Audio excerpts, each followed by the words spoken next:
Hello, everybody, and welcome to another exciting edition of the Roundtable with Noruwa Edokpolo, where we dive deep into the real challenges of living out our faith in today's world. Today's topic is parenting in a digital age, and this one hits home for every parent trying to raise godly children in a world that is dominated by screens, social media, and the ever-evolving technology. How can we as parents protect, guide, and empower our children without losing touch with the fast-paced digital age? Recently in the news, about 12 states in America are suing TikTok. I'm sure you all know TikTok. Somehow, I've just refused to get on TikTok. They are suing TikTok, saying that it's addictive to children and it's harming their mental health. By the way, our last edition, we spoke about mental health.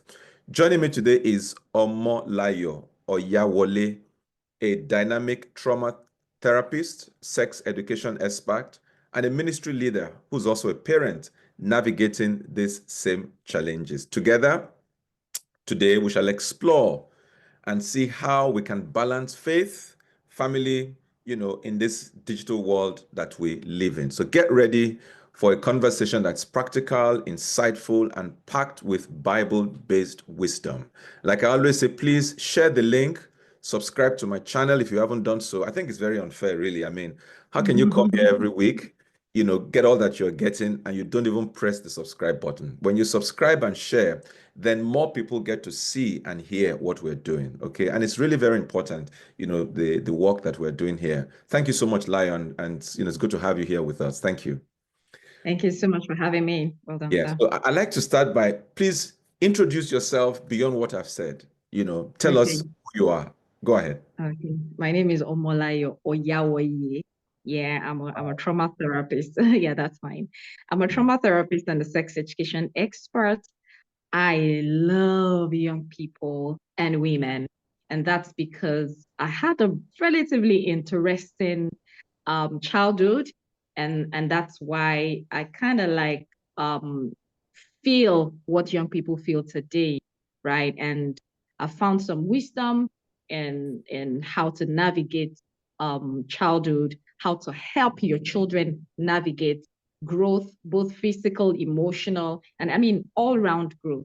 So I love to teach, especially about their emotional and physical health. As a trauma therapist, I see how that childhood has a huge impact on adulthood, and you can be a better adult if you struggle during childhood and you do not get help. I'm trying to say that if you had a struggle, if you struggled during childhood, it would affect your adulthood if you don't get help. So yeah, that's who I am in a nutshell. What is, when you say trauma therapist, what does that mean? I don't want to Thank assume. you. Yes, thank you. And I always love to explain that also because so when people hear trauma, their mind basically goes to physical trauma. Maybe you've had an accident, and yes, that's correct. But I am an emotional trauma therapist. When you've encountered trauma on unexpected life events, unpleasant ones, stress, mental health issues that are impacting your overall wellness. That's where I come in. And many people have been through this because in this part of the world, we take for granted some of the childhood experiences we've had. So for instance, you saw your parents go through a divorce or separation or domestic abuse. That has a huge impact on a child's mental well-being. So trauma affects the structure of the brain, the function of the brain, and what the brain looks like. Right? So it means that if we have a brain scan of a child who's been traumatized and a child who hasn't been traumatized, you see the difference. And when the structure and the function of the brain is affected, it definitely affects your actions because it all comes, our actions come from the mind, the brain, and everything like that. So I'm usually very interested in why do you behave the way you behave? Usually when you dig deeper, it's something from childhood. Yeah.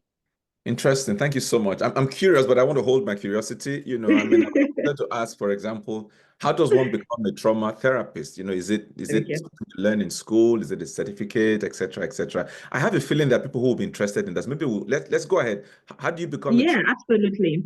yeah. So there are so many ways you can become a therapist. By the way, that is different from, I mean, saying you're a therapist is like saying you're a counselor. Yeah. Mm-hmm. But that's Mm-hmm. different from being a psychiatrist, is different from being a psychologist, Mm-hmm. right?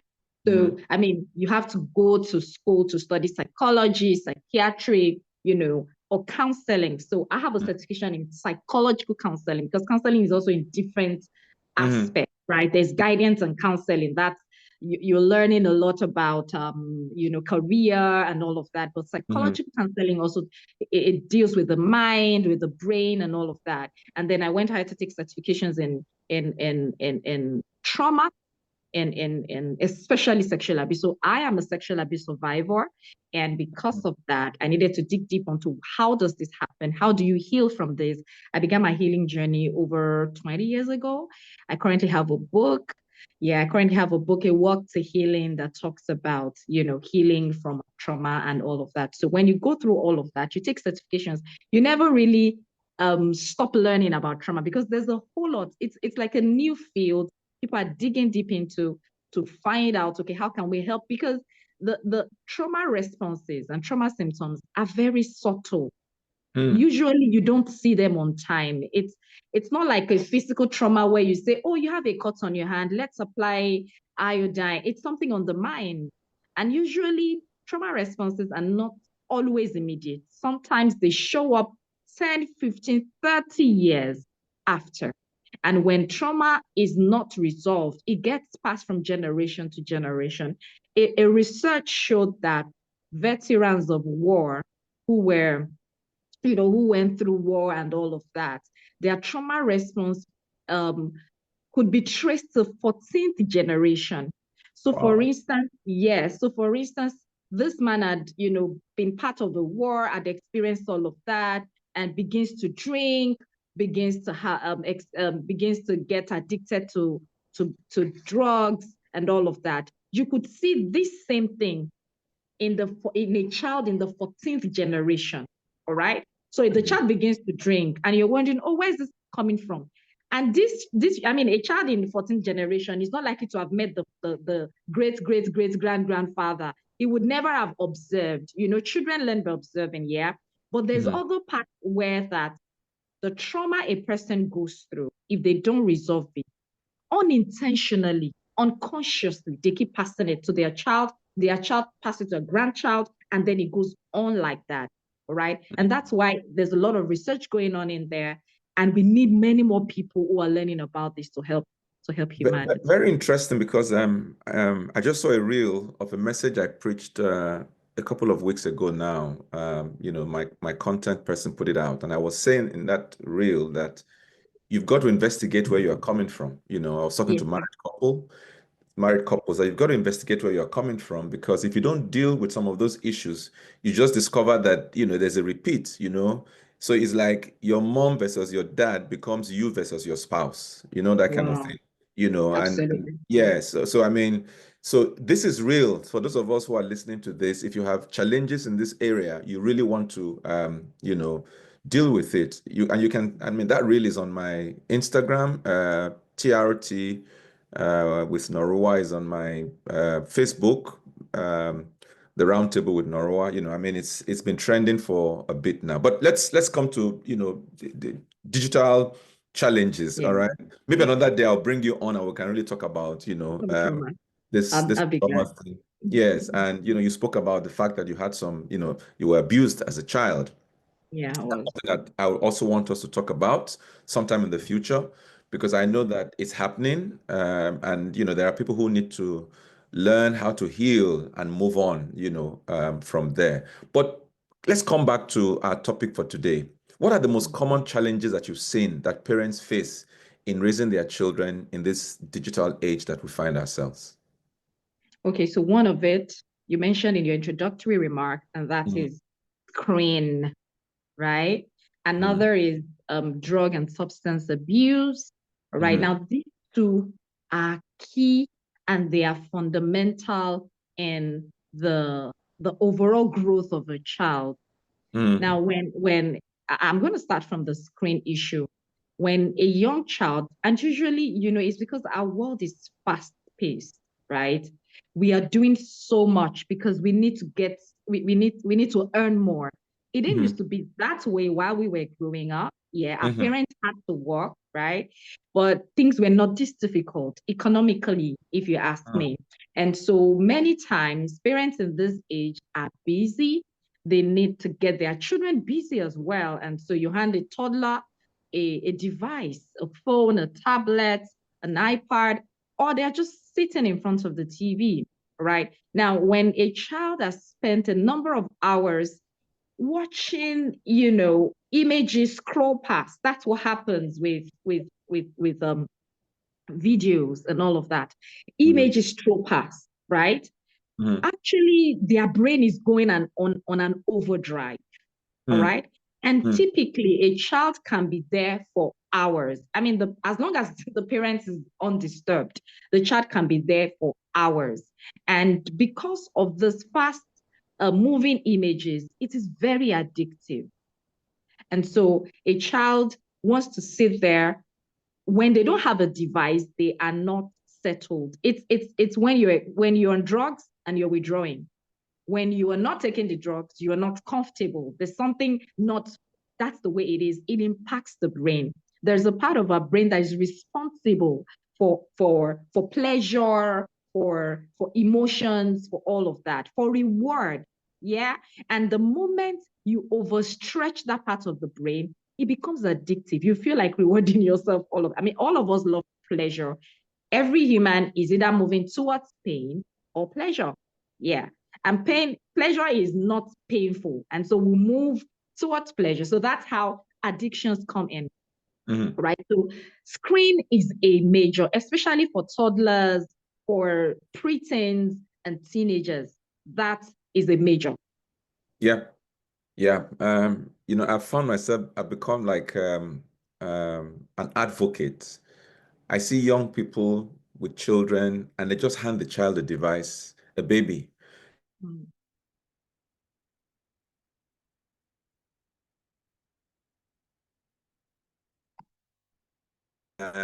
Children are given toys to play with so they can learn how to coordinate, those senses. But,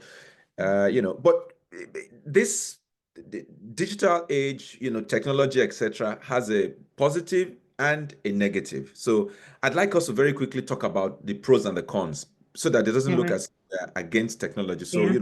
what are some of those positive effects and negative effects that, devices can have on our children? What have you noticed? Okay. So, I mean, I'll start from the positive since I ended on the negative the other time. I mean, having children, um, um, find expression, right? Technology helps children to find expression, and that's the truth. It helps children's creativity. It, in fact, helps children independence, right? Because, I mean, children are able to do the assignments without parental guidance most of the time. They are able to explore the world, right? They're able to get to places they haven't been. They are able to see possibilities. They are able to, even connect with people all over the world who motivate them, who inspire them. And I mean, and that is key for any societal growth, right? To meet with people who know better, to listen to people who have gone ahead. That also helps children as they grow older, as they get to know themselves, as they get to know their world. And we can't take that away, right? And another thing is how that it helps them. I hope you can hear me. Yes, loud and Okay. clear. Go ahead. Yeah. So it also helps them to, I mean, it's no longer shallow learning, if you know what I mean. In our days, there was a lot of shallow learning, and we crammed a lot, and I mean, whatever our teachers taught us, we took hook, line, and sinker. But right now, children are able to, research. They're able to say, okay, so my teacher said this. How did this happen? It improves their cognitive abilities. right? Mm-hmm. It helps them to even find out a lot more about subjects they never thought existed. It helps them in learning history and all of that. So yes, technology is good. We are not saying it's not good. We are just saying, just like every other thing, too much of anything is not good, right? And I Mm-hmm. think that's where we are making the error, right? So we feel because of um all of Positives. these positives, Mm-hmm. oh, so they can go ahead, they can take as much as they want. I mean, food is good for our health, but if you eat too much, you're going to constipate, you're going to throw up, you're going to, all of those things. So, Mm-hmm. and the cons is, if you ask me, my opinion outweighs the pros in the sense that the moment the brain is affected, it's a long shot. Because now God had made our brain in such a way that it can heal itself. That's what is called brain plasticity. The Mm-hmm. brain um, um, is like a mass of cords, wrapped together. And then when it's been impacted, the structure is impacted. And then when it begins to heal, it begins to unwrap on its own. All right. In fact, that's why you don't get people medicine, it's not the fastest or quickest thing you want to give to someone who's experiencing, mental health issues. You want to Mm-hmm. explore other means. That's why we have talk therapy, we have cognitive, behavioral, we have all of those things that helps the brain to rewire itself, right? Okay. But screen, especially at a young age, would also negatively affect cognition. It can affect fine motor skills. It can impact communication and social skills. These two are critical, right? I mean, I've witnessed a child who who at the time when this child was born, parents were really busy, Mm-hmm. legitimately busy actually. And so this child was made to sit in front of the screen for long hours while the parents are going about their day. Right. Now, when the child got to a point where it was time to go to school, it was time to interact with other people, the child couldn't do that. He couldn't handle having to be in the present in real life, right? Because you know what happens when you're with a device? It sucks you in. You are no Mm-hmm. longer where you are. You're following what you're listening to, what you're watching. And so Mm-hmm. now being in real life, there are no fast pictures or videos. It was difficult. It was difficult to mingle. It was difficult to communicate. It was difficult to start talking, Mm-hmm. right? For other children who begin to talk on time, they talk like like puppets, because I mean that's what they hear often, right? Mm-hmm. Now, if you need to correct some of these challenges that I've mentioned, it takes a whole lot, all right? Because now you have to now shut down the screen, you have to reduce the number of hours, and you now need to engage the child, right, Mm-hmm. in such a way that they learn real life applications. Mm-hmm. People are in real life, and when people are in real life, you need to talk to people, you need to play with people. What the progress we were now able to make was the fact that, okay, so this child can now play with himself. It wasn't even ready to play with other people. And Mm-hmm. then the next progress is now to say, okay, there's one person I can now play with. So now plays with one person. And then now begins to, so it's a long shot. And that's Process. why it's important. Yes. Mm-hmm. That's why it's important that we are um, um, we supervise screen use, we supervise the use of technology, even for adults, right? You have adult children, you have children who are in their late teens, in their 20s, early 20s. See, there are so many heartbreaks that have happened over the internet, Mm-hmm. right? Because you just feel like, oh, finally, this is freedom. And you meet all sorts of people online, you connect with them, you exchange contacts, passwords, and then a whole lot just someone you would never met and you may never meet. Okay. So supervision needs to come into it. Mm-hmm. Education needs to come into it. So it's not like you take the devices away completely. You need to educate them. These are the dangers of being online. These are the dangers of having a device and all of that. Mm-hmm. Thank you so much. You've actually answered my third question because I was going to ask that, how do we balance this equation? So I mean, my, I want my children to know how to use devices, particularly the good part of it. At the same time, I don't want them to become addicted, and then I Okay. also don't want them to, the dangers are there. So how do you balance this as a parent? You don't want to be overbearing. At the Yeah. same time, you're also careful not to just give them a free, free access that might Really. then lead to their getting hurt and, and all of that. So how Yes. do you balance this equation? So I think that before you even hand over a device to a child, in Mm, my opinion, and this is my opinion, my opinion, each family must have their values on technology and its use. What are our values? What do we mm, stand for? What sites do we go to? How mm, many hours do we spend on our devices? Everybody, including mom and dad. You mhm, see, that's where the problem is. The parents look at mommy and daddy and say, you have unlimited time on your device. Why are you limiting me? Yeah. But when we have a value that everybody's aware of, right? The same way I encourage parents to have a value on sex education. What do we do in this house? Do we peck? Do we kiss on the lips? These are the things we don't do. Yeah. So you have a value, a family value on technology use. And then before you hand over a device to a child, you let them know the rules to say, see, this is responsibility. And it's true. Owning a device, yeah, being online, it's a lot of responsibility, yeah. So we say, mhm, this is what you educate the child before they even handle a device. And then the rules are there to say, okay, before by 7 p.m., your device, everybody's device must be put here so that we go to bed fresh. I wouldn't advise that a 13-year-old has a personal device, an internet-enabled device, mm, honestly. mm, mm, And it's my personal opinion. I mm, told my first daughter she wouldn't have one until she's 16. In fact, I mm. wanted to push it to 18.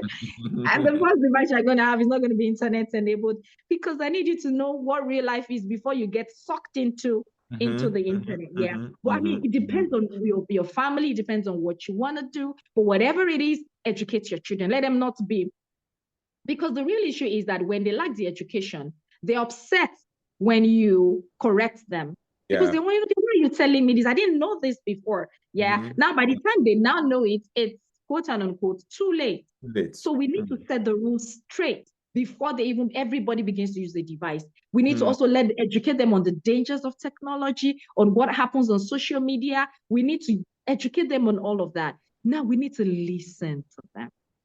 It's mm, important that we listen to them. What do you think? What are your thoughts about technology? You're asking them. What are your thoughts about being online? What do you think?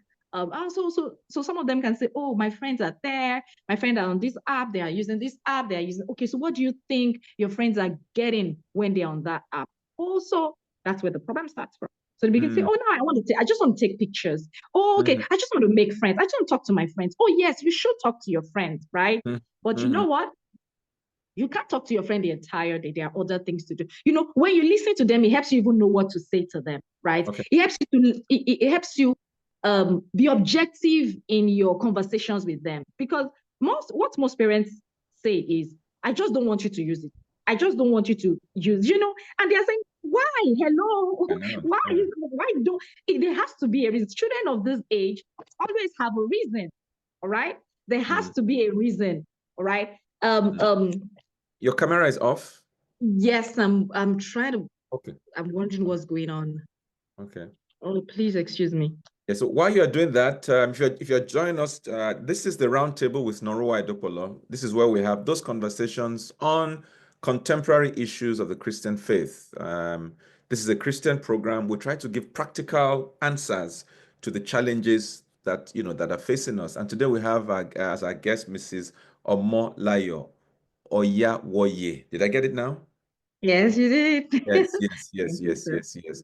Yeah. A trauma therapist, a sex education expert, and like I always say, please share the link with your friends. Make sure you subscribe to my channel. And I don't think I said this at the beginning, but let me repeat it now, just as a disclaimer.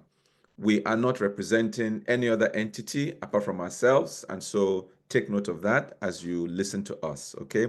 So tell me, um, we've already begun to talk about it, so but not using let's veer into your sex education Okay. dimension. Okay. Okay. How do parents have those difficult conversations about pornography, inappropriate content, etc., etc.? Okay. So I think that one of the issues we had growing up was that our parents found this conversation very difficult, Mm-hmm. because they felt that we were too young to understand it. They felt Mm-hmm. that we were too young to make a sense of it. And so they also felt that having a conversation about it with us would be exposing us to too much. I know many Mm-hmm. parents feel like that at the moment as well, right? But what they didn't know is that children are sexual beings. People do not begin to experience sexual feelings because they are married or because they're adults. Every every emotion that an adult shows, where I've always been there as a child. So whether we talk about it or not, the emotions are there, right? Mm-hmm. I'm talking about it is not unnecessary exposure. Talking about it is education. It is exposing your child to what they are feeling and what they already know. The truth is, what you're not talking about is a question in the heart of your child, Mm-hmm. right? So say, why do I feel the way I feel when I see an opposite sex? Why do I why do I have an erection, for instance? They are asking the questions. They are afraid to ask you because you never talked about it. And they don't even want to, they don't know how you're gonna take it, how you're gonna react. They're afraid you're gonna judge them. And that is why they go back to Google, they go back to their friends online, they go back to social media. Because trust me, when I type sex on Google, for instance, Google is not going to ask me how old am I. I am. It's going to give me everything that represents. All right. And so I can pick up all sorts of things from that. And so it's important that parents have that conversation with them Mm-hmm. regardless of their age. Of course, there are age appropriate ways, all right? There are age appropriate discussion when it comes to sexuality education. So, for instance, I mean, some months back, I was with my mom and we were talking about family planning. And it felt good, it felt weird at the same time. Like, oh, so my mom can talk about family planning with me right now. That what that means is that sexuality education never stops, Mm-hmm. right? As your child grows older, there's something older that you can talk to them about. We just need to know at what Mm-hmm. age. If they are Age. not asking you, they are asking someone, right? Mm-hmm. And when you educate them, trust me, you have armed them with the weapon they need to be able to handle the pressure that comes with emotional and physical growth. Because with physical growth comes emotional growth. When you have emotional growth, you begin to feel, you begin to have sensations in the body, you begin to feel something you've never felt before, right? Mm-hmm. But when I mean, I had a client once who gives me permission to share his story, by the way, that he became addicted to porn and masturbation because he said that he just began to experience sensations and he began to touch himself and felt like, oh, this feels good. And that's how it began. And for many years, I'm talking about 20 something years, he couldn't stop. It got really bad. He needed to see a therapist. And the only thing, I mean, one of the major things missing at that time was education. Mm-hmm. Somebody had called him as a teenager and said, see, this particular, and see, they don't have to tell you before you know you need to tell them. You have been there, you are the adult, you've experienced what they're currently experiencing. So don't wait for them to talk to you about it before you pick it up and say, see, you are at this age, you are 11, you are a boy, you are likely to experience wet dreams, you are likely to experience this, and you are likely to experience that. See, when a child is made to know the dangers of masturbation and porn, see, it's like drug addiction. You can do it anywhere. Mm-hmm. See, masturbation, that addiction does not tell you, oh, this is not a right place. No. When you feel you feel pressured, you just go ahead wherever you are and you get it done. It could be the workplace, it could be the workplace, it could be in church, it could be at most anywhere. But when a child is tutored and educated, they already know that, okay, this is not who I am. This is not what I'm supposed to be doing. and they can talk to you about it every time. Now you give them, you let them know pictures, videos where people are naked or half naked is a trigger. Mm. And when they know this, they know how to protect themselves. Mm. Mm. Okay, so one of the just the other day, I have a 10-year-old, and every time he's showing me that, he's building muscles now, and he says, Daddy, this is my six pack, and he says, I don't I have a like six it. pack. And but then again, I read recently that YouTube was beginning to affect young children of his age, because they think that unless you have those muscles that they see on YouTube, something is wrong with you. So, their image of themselves, self-image, Yeah, body shaming, etc., etc., yeah, etc. yeah. So, question I want to ask you is this: how can a parent, help a child to gain confidence? In other words, let that child, we used to sing a song then, I am wonderfully made, I'm fearfully made, I belong to God. All right.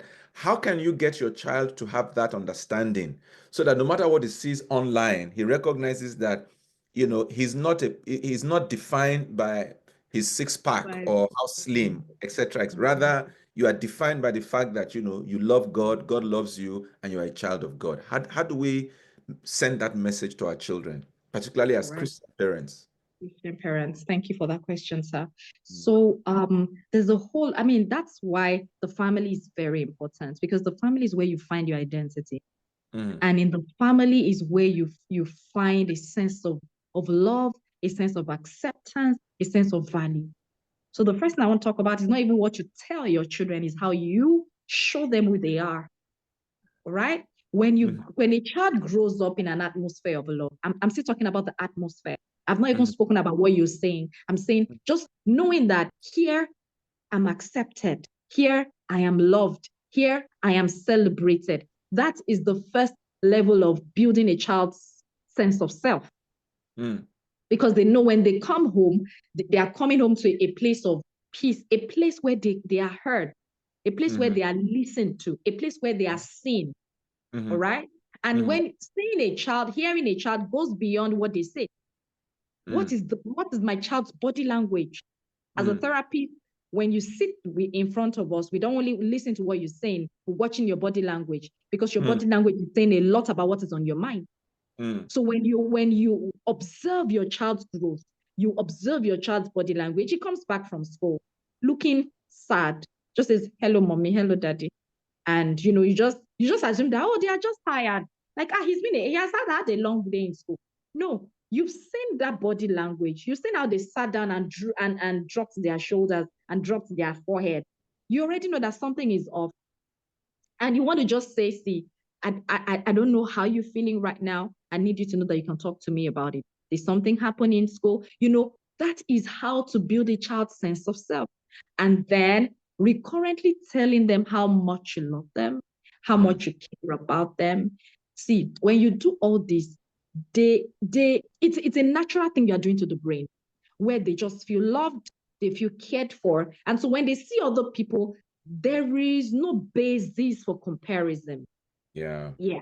There is Yeah. no, they can admire the person. I'm like, oh, this person looks like, but they don't get to now look at themselves and say, oh, but I don't look like this. Something wrong with me. No, because you had wired the brain to be content with what they look like, Mm-hmm.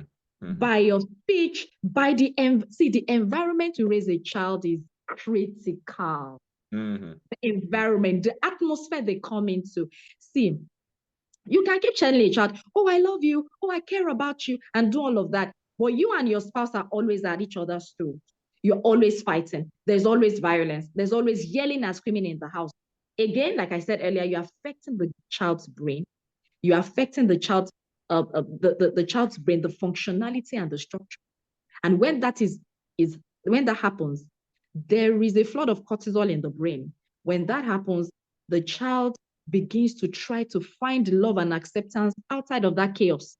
Mm, mm, So they look out to people, to their schoolmates, to their mm, school teacher. Unfortunately, if they now meet someone who wants to take them for granted, they don't even know.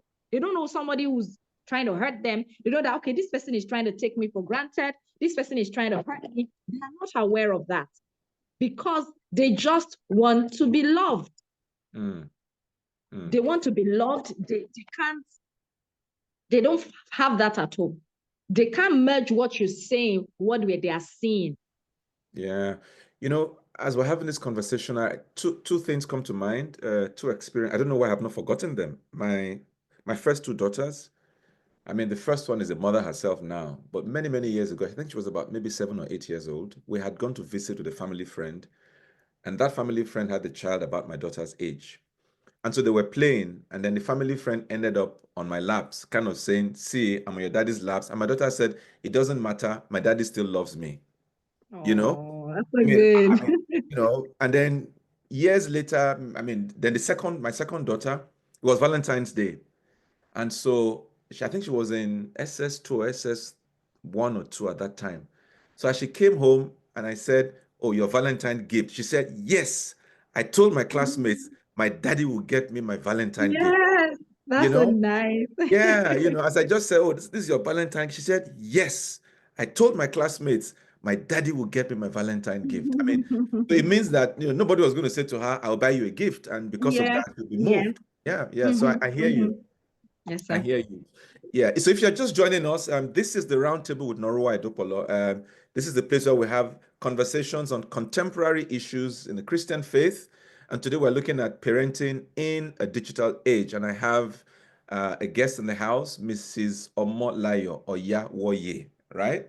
A Yes. trauma therapist and a sex education expert. And please, if you haven't done so already, subscribe to this channel, like and share. Actually, share this to your friends. I mean, an easy way is just copy the link and put it on your Facebook, the different groups you belong to on Facebook, and everybody can get to see it. The more people that interact with this, the more YouTube is like the algorithm. So YouTube will show it to more people. So please do that for us, because the issues we're talking about here are critical, and some parent needs to hear this. Okay. Talking about pornography, many years ago, there was a gentleman, then in a church at pastor, who had a problem with pornography. And somehow, I mean, God helped us and he was delivered of it. And then years later, he comes to me and says, "Pastor, there's a problem." And I thought, "Could you have gone back?" He said, "No, it's Mm, not me, it's my first son." I mm, mean, it was traumatic. I mean, the guy was panicking that mm, the same thing that almost destroyed me, my mm, first son is having, the same issue. I want to believe God. I mean, they've since moved on, out of the country and all of that. All right. Cyberbullying is something that, mm, happens online. Number one question is, what are the signs that your child is being bullied, on the internet, or, how do you deal with, how do you recognize that a child is going through trauma, online trauma? How can you okay. detect that? What are the telltale signs, and what can you do to help that child? Okay. Thank you so much for this very important question. Now, when a child has been bullied online, you get to see it physically. Mm, When a child has been traumatized, it would affect it would begin to affect them physically on mm, their body, I mean. mm, And that's why I was saying earlier that you need to see your children, you need to observe, because they're not likely to tell you that they were bullied online. All right. But when you see a child who gets easily startled, either when you call their names, either when they hear a loud sound, or when they hear the sound of a door being shut, and they are easily startled or jack up that way, that is a sign that there's a bullying going on somewhere, either online or in school or at home or somewhere. mm, Right? It means that there's a lot of fear, because with bullying comes fear, right? With bullying comes low sense of self, right? So when you notice this in a child, that's a first obvious sign that a child is being bullied online. When you see your child is putting an extra effort in the way they look, and I'm not saying it's wrong for them to want to look good or want to look but that's why I added the word extra, to say they mm, want to extra look, they are trying to stuff something into their doing all of those things. It means there's someone they are trying to impress, right? And you want to find out who is the person online or in school or in church or somewhere. right? And see, when you see these signs, one, do not panic and don't go on a judgmental spree where you say, oh, why are you doing this? And you shouting. It's not going to resolve anything. See, children below 25 do not have a perfectly formed prefrontal cortex. Now, prefrontal cortex is the brain behind your forehead. That's the brain where we make sense of things. That's the brain where we look, we see, we know right from wrong. Okay. So it's until they are 25 that that part of the brain is completely and perfectly formed. That is why you would always be at loggerheads with your teenagers, your children in their early teens, because they would never see what you're seeing. That part of their brain where they are supposed to see what you're saying is not properly developed. So quit fighting. What do? You appeal to their emotions. And that's why yelling, shouting, creating drama does not usually resolve it. Have a conversation with them. And when you have a conversation, you are not the one talking. You are listening. You are asking questions, genuinely wanting to know, right? To say that, okay, I've noticed for the past few days that you're easily afraid. Is there something I need to know? Come, let me give you a hug. Usually when someone is afraid a lot in that manner, give them a hug. First of all, hold them. Just hold them. Don't say anything. They don't want to hear you at that time. They just want to feel some sense of safety. So hold them, give them a hug, and say, is there something you want to talk about? Did something happen? Did someone say something? All right. And when they feel some sense of safety, that's when they can open up to you, because no one can protect a child as much as their parents. All right. So you want to be the one they will run to when that is happening. Now, also, some of the signs you see, they may begin to have nightmares. Yeah. They may begin to have nightmares, hearing the voice of the person they heard that is, because, cyberbullying is not just trolling. These Gen Zs, we call it trolling, yeah? It's not just trolling. It's also sending scary pictures, videos, and sounds, anything to just scare the other person on the other line, all right? So if your child had experienced cyberbullying with pictures, sounds, and all of that, it may impact them in their sleeplessness, nightmares, and all of that may come into play, all right? So don't assume that it's because they overplayed. When we had nightmares, our parents assume that it's because you overplayed the night before. Don't assume it's because they overplayed. Ask them questions. What is going on? Especially when your children are older and they stay a lot on their devices. Now, when you see that it's something that may be beyond your control, you may actually need to seek the help of a therapist. Thank you so much. I'm enjoying this conversation. Okay, so what practical tips can you share for families to strengthen their connections with each other, and with God, so that, they can better navigate, this tech-driven era that we find ourselves? Okay. Thank you so much, sir. One of the critical things to family bonding is time, quality time spent together. And I want to appeal to every parent listening to me to say, I know you are busy, legitimately busy. You need to make money. You need to make your family comfortable, especially the daddies, right? But I need you to know that nothing will be able to replace the time you spend with your children. They would never forget it in many years. I mean, I'm grateful for the stories with your daughters that you shared. So we have 3 daughters, and every Valentine's Day, my husband would buy gifts for them for Val and write them love notes and all of that. And I mean, when you mentioned yours, I began to feel so good, like, oh my God, we are doing something good. We are doing something right. They don't forget. They don't forget. I'm sure that when your daughters have to speak to younger girls or talk somewhere on a Val's Day, they would remember. And it is time spent together, time playing together. So always find it, impute it in your calendar. Let everybody know that this day, every week or every month, it's just us. We are not inviting any guests. It's just family. And see, when we say spend quality time together, parents assume it's a time to correct their children. No, that's not what I'm talking about. We are used to just always lashing out, always trying to set them straight. Don't let them make errors. No, we are talking about a relaxed time. See, there'll be a time for you to correct them, but let there be a time where it's just you and them talking about life. You bring back memories of when you were their age, tell them the errors you made, and share funny jokes about where you're coming from. You see, your children will look forward to that time, because at least it's not a time where daddy is saying, don't do this, don't do that. Or mommy is saying, sit down there, don't sit down there. Yeah. So spending quality time together helps to build a bond of family.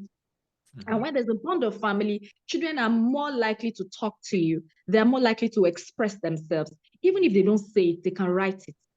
They will just write it somewhere and drop it on in your room to say, Mommy, I this happened, that happened. And that just that trust will help you to be able to, advise them and tell them what they need to do. So spend quality time together, create fun memories, right? Create fun memories. Be deliberate about creating it. Recently, my second daughter turned 10 and we had to be away, right? Because we are pastors, we had to be away at a convention. We had to come back. I had to come back to let her know that, see, we went away because we needed to be out for work, but because it's your birthday, I am here. And on that same day, my husband also drove in, and when we were at her school, we took cakes and everything. And when she saw my husband from the gate, she screamed, Daddy, we're like, oh my God, my father is here. I could tell, everybody could tell that just the fact that her dad showed up made everything to her. She left the cake, left her friend, went to give her father a hug. I'm sure she will never forget that birthday. And honestly, we didn't do any big party, but just the fact that my dad left everything to come is everything. So create fun memories, be deliberate, be intentional, sit down and plan it and say, how can I surprise my kids this time? What can I do to give them a wow time? All right. This may not be every day, honestly. It may be something you do once in a year, but let it be something they are used to. All right. So all of this will help the family bond. Now, the final thing I want to talk about is devotions, right? We grew up with devotions. It's one of the many great things that parents did for us, to say we'll pray every night together as a family, or we'll pray every morning together as a family. And then now devotion in their age should change. It shouldn't be the way we're doing ours. Let them be involved. So let one of them lead the prayers today. Let one of them lead the Bible reading today, and let them share with their learnings. And from the learnings, you share life lessons as well. All right. Now, what something that the Lord told me at the beginning of this year was to have a family confession based off of our family word for the year. It was the first time that was happening to me, and it says, this is what I'm giving your family for the year. Share with your kids. So it's a family confession for us after every devotion. See, what you're doing is to leave them a spiritual legacy, right? You're connecting them to God so that when you're not there, they know they have God to call on. Thank you so much. Thank you. It's been a wonderful, wonderful time, having this conversation. Like I said, we will bring you back. We need to hear that story. What happened, how did you deal with it, and what lessons, have you learned that you can share? I believe that there's somebody out there who probably is passing through that same path, that needs to hear this. Thank you so much. It's My pleasure. Thank you for having me, sir. Yes, thank you. Thank you so much. So, ladies and gentlemen, it's been another edition of the Roundtable with Noruwa Edokpolo. Remember, on Instagram is at TRT with Noruwa. On YouTube, it's at the Roundtable with Noruwa. And on Facebook is the Roundtable with Noruwa. Of course, Noruwa Edokpolo is my personal Instagram handle. Our next episode is a bomb. And we'll be discussing, strangely, a phenomenon that is becoming even common amongst believers as Christians. We're looking at, what do you do with the side chick? Sadly so, when we talk about this digital age and etc., is affecting us in diverse ways. We are having now different types of influencers. Okay, for a season there was a push for polygamy. There was all manner of messages supporting polygamy, defending polygamy, etc., from supposed, Christian voices, and I was wondering what's happening here. And so also the issue of the side chick has become a very, sadly so, prevalent. So the question is, how do you deal with it? Your spouse maybe has had an epiphany and has come to say this happened, whether I planned it or not, it happened. So the question is, how do we deal with it? Is there a path? Can you create a path back to trust, to loving again and all of that? And I have two very interesting guests, Ejiro Okolo and Mrs. Modukbe Hirim. They are both experts in this area. They're marriage counselors and coaches. So I'm looking forward to that. That will be on the first Wednesday of November. I need to get the date, but the first Wednesday of November, 8 p.m., they will be here with us, and we'll be looking at how to deal with the side chick. How do you recover your relationship? How do you restore it after it's been affected by this infidelity, in plain English? And also, finally, so I do a mentorship program for married men. I run this.